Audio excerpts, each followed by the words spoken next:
Tanaj. Ok, entonces, si nosotros ya tenemos estos conceptos, entonces vamos a poder entender la definición de judaizar. Porque en este mismo pasaje, aquí en este mismo capítulo 2, en donde Pablo está regañando a Pedro por disimular, por hacerse el disimulado, ¿sí? Porque incluso Pablo le está llamando a Pedro de una manera pues, muy directa, le está diciendo, oye, no seas hipócrita, ¿sí? Si tú siendo judío no vives como judío, ¿por qué obligas a los gentiles a judaizar? Aquí ya viene un concepto que después es retomado por la iglesia romana y es transquiversado completamente y que hoy en día nosotros tenemos un concepto completamente diferente de judaizar. Pero bueno, vamos por pasos. Vamos primero a esa explicación en donde dentro de este mismo capítulo 2 es mismo Pablo el que nos explica qué es judaizar. Inmediatamente después de este pasaje que hemos estado leyendo, vamos ahora a leer los versículos 15 y 16. Dentro de los versículos 15 y 16 va a estar la explicación de Pablo de qué es judaizar. ¿Qué es judaizar para Pablo? ¿Sí? Hoy, lo que sí te puedo asegurar es que lo que hoy la gente piensa que es judaizar no es lo mismo que lo que para Pablo es judaizar. ¿Ok?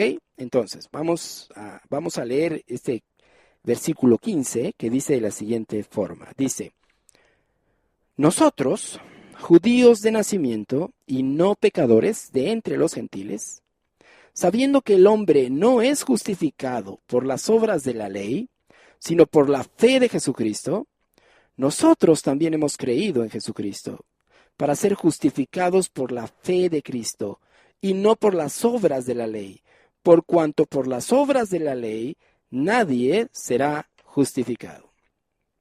¿Ok? Entonces, en el versículo 14, inmediatamente anterior, Pablo acababa de decir, oye, si tú siendo judío no vives como judío, ¿por qué obligas a los gentiles a judaizar? E inmediatamente, en el versículo 15, Pablo da la explicación. ¿Sí? ¿Cuál es la explicación de Pablo ante este término de judaizar? Primero, debemos hacer la interpretación adecuada de estos versículos a la luz del entendimiento anterior entre lo que es la ley escrita y la ley oral.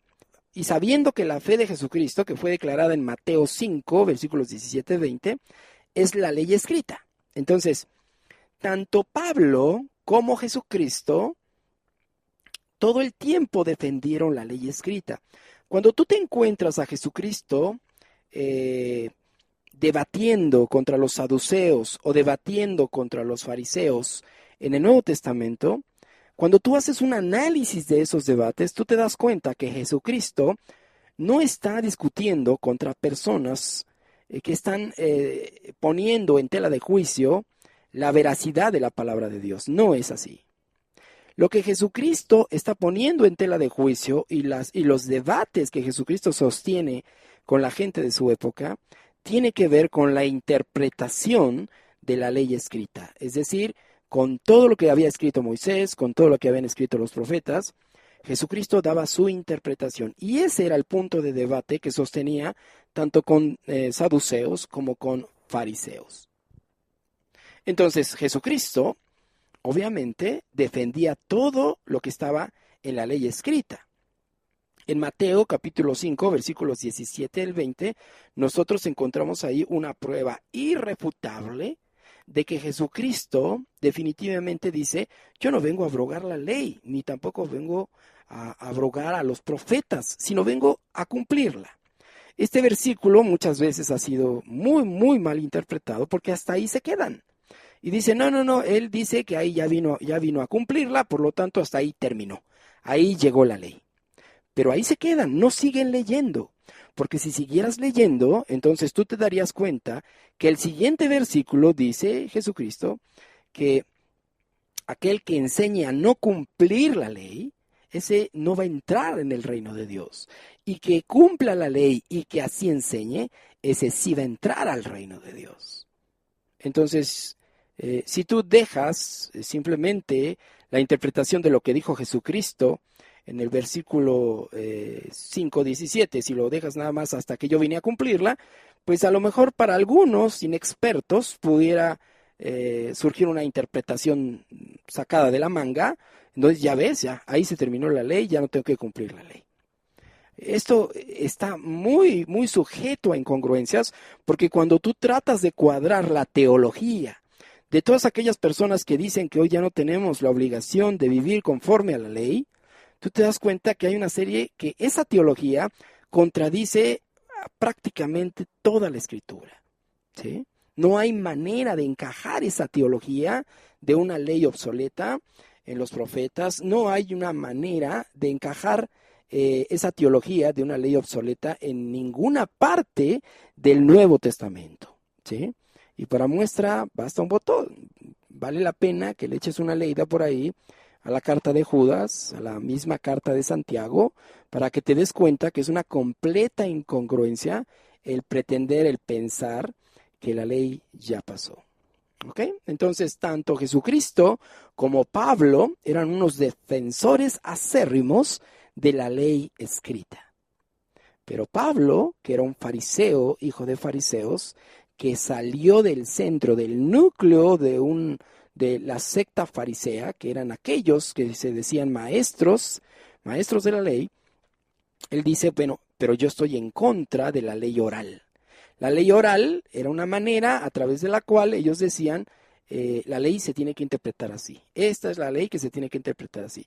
Tanto ellos hicieron sus interpretaciones que terminaron alejándose de la palabra escrita y rigiendo sus vidas a través de interpretaciones que según ellos eran las adecuadas, porque ellos decían que esas interpretaciones Dios se las había dado en el monte Sinaí. Hoy sucede algo muy parecido. Ya no quizás en el ambiente judío, sí en el ambiente cristiano, porque hoy en día las interpretaciones se han alejado tanto del original que hoy la gente rige su vida a través de interpretaciones que ya no están tan ancladas a una interpretación bíblica. ¿Ok? Ahora, vamos a entender este versículo que nosotros acabamos de leer, este versículo 16, ¿sí? Este versículo 16, yo ya sé ahora que cuando Pablo dice, voy a leer otra vez el versículo 16, dice, sabiendo que el hombre no es justificado por las obras de la ley, sino por la fe de Jesucristo, nosotros también hemos creído en Jesucristo para ser justificados por la fe de Cristo y no por las obras de la ley, por cuanto por las obras de la ley nadie será justificado.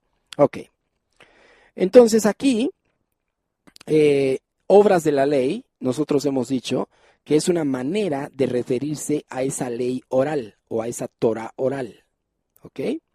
Ahora, la fe de Jesucristo, lo acabamos de decir, ¿cuál era la fe de Jesucristo? La fe de Jesucristo era la ley escrita, ¿sí? Entonces, si yo sustituyo obras de la ley por ley oral, y si sustituyo la fe de Jesucristo por la ley escrita, entonces este versículo 16 quedaría de la siguiente forma. Quedaría así. Sabiendo que el hombre no es justificado por la ley oral, sino por la ley escrita, nosotros también hemos creído en Jesucristo para ser justificados por la ley escrita y no por la ley oral, por cuanto por la ley oral nadie será justificado. Esta es la explicación de judaizar. Pablo, en el versículo anterior, acaba de decirle a Pedro, oye Pedro, no nos hagamos, ¿sí? Tú siendo judío no andas como judío. Es decir, ahí Pablo le está diciendo a Pedro, aunque tú eres judío, tú no riges tu vida con la ley oral. Ahora, ¿por qué quieres que los gentiles rijan su vida por la ley oral? ¿Sí? Entonces aquí tenemos la explicación. Así que nosotros podríamos decir que la definición de judaizar para Pablo pudiera quedar de la siguiente forma. Judaizar. ¿Qué quiere decir judaizar? Pretender ser salvo o lograr la salvación bajo el cumplimiento de la llamada ley oral. Esto es judaizar para Pablo, lo acaba de explicar. Versículo 15 dice, oye Pedro, No obligues a los gentiles a judaizar. Versículo 16 le dice, bueno, es que nadie puede ser justificado por las obras de la ley. Es decir, nadie se puede justificar cumpliendo la ley oral. ¿Sí? Eso es judaizar. ¿Ok? Ahora, la iglesia romana, ¿cuál es la iglesia romana? La iglesia católica. La iglesia romana estableció muy claro su concepto de judaizar. Una cosa es el concepto que tiene Pablo de judaizar, que lo acabamos de analizar, en donde para Pablo judaizar es tratar de querer lograr la salvación cumpliendo la llamada ley oral. Eso es judaizar. Sin embargo, para la iglesia romana, para ella tiene un concepto diferente. Judaizar para la iglesia católica es obedecer las leyes de Dios. Incluso llegó al punto de tratar de eliminar lo que para ello era, para la iglesia católica eran las prácticas judaizantes. ¿Cómo lo hizo? Pues lo hizo a través de sus cánones, que son el resultado de todos los diferentes concilios que a lo largo de la historia se han llevado a cabo y que hoy han sido adoptados por muchas de las iglesias protestantes. Un ejemplo muy, muy típico, no es el único ejemplo, pero es el ejemplo más relevante. Por ejemplo, en el concilio de Nicea, el canon número 29, y esto tú lo puedes verificar en internet. Los cánones están publicados en internet. La Iglesia Católica tiene varios portales a través de los cuales el día de hoy en día, tiene disponibles estos cánones. Entonces dice, en el canon 29, dice de la siguiente forma, fíjate, estoy hablando de un canon que es el resultado del concilio de Nicea y que tiene que ver con prácticas judaizantes desde la perspectiva católica. Dice, los cristianos no deben judaizar descansando en sábado, pero deben trabajar en ese día y en su lugar honrar el día del Señor. Y si es posible, descansar en ese día como cristianos. Pero si se encuentra alguien judaizando, que sea anatema de Cristo. O sea, además de todo, dicho sea de paso, la Iglesia Católica maldice a aquel que se atreva a descansar en el día de Shabbat. La Iglesia Católica. Sin embargo, eso es lo que dice la Iglesia Católica. ¿Qué dice la Biblia respecto al día de reposo? La Iglesia Católica dice que debemos descansar en domingo, porque si descansas en sábado es una práctica judaizante. Pero la Biblia dice otra cosa. Vámonos a otra cita y te voy a pedir favor que abras tu Biblia en el libro de Éxodo, capítulo 20. Éxodo, capítulo 20. Y vámonos al directo, nos vamos a ir al versículo 8. Éxodo, capítulo 20, versículo 8. Ok, Éxodo, capítulo 20, versículo 8. Vamos a leer del 8 al 11. Te voy a pedir de favor que me sigas. Y dice de la siguiente forma, dice, acuérdate del día de reposo para santificarlo.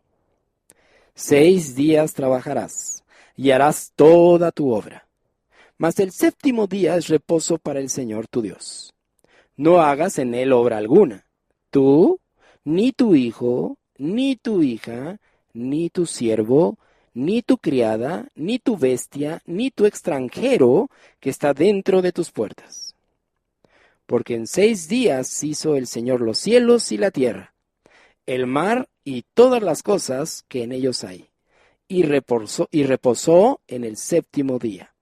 Por tanto, el Señor bendijo el día de reposo y lo santificó. En este capítulo 20 de Éxodo, nosotros encontramos lo que después conocemos como los 10 mandamientos. Y resulta que dentro de los 10 mandamientos, tenemos nosotros como el cuarto mandamiento, el santificar, el guardar el día de reposo, el guardar el día de Shabbat. Cuarto mandamiento dentro de los 10 mandamientos y que queda establecido en